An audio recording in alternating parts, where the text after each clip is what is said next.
Hello, I'm in a 2011 Jeep Liberty and today I'm going to show you to add coolant. So first you open the hood, and then while the vehicle's turned off and cooled down, this would be where your coolant's added.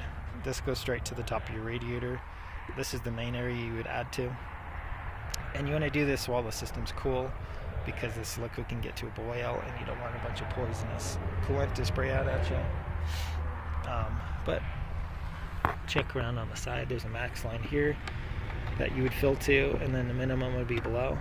You don't want to fill it all the way to the top. There's supposed to be some air gap in here, but this one is low, so you would want to add.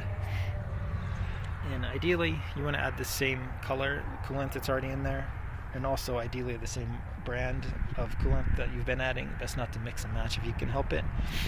But pop this open, and then in here, either with a funnel or straight from your coolant jug, you just add as needed till it's full, and then close this when you're done.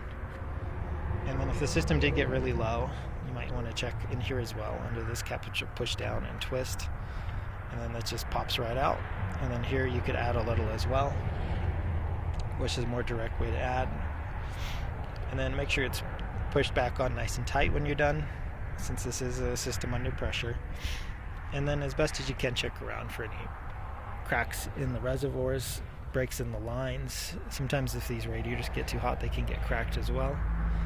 One way to check through this system for leaks and breaks is while the vehicle's turned on, then you might see coolant start to puddle around the engine bay or underneath the vehicle.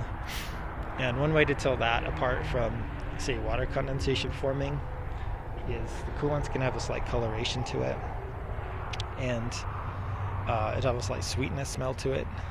And then you don't really want it on your skin, but say you have a glove on it and you feel the coolant, it'll have a slight slickness feel to it versus what water would feel like.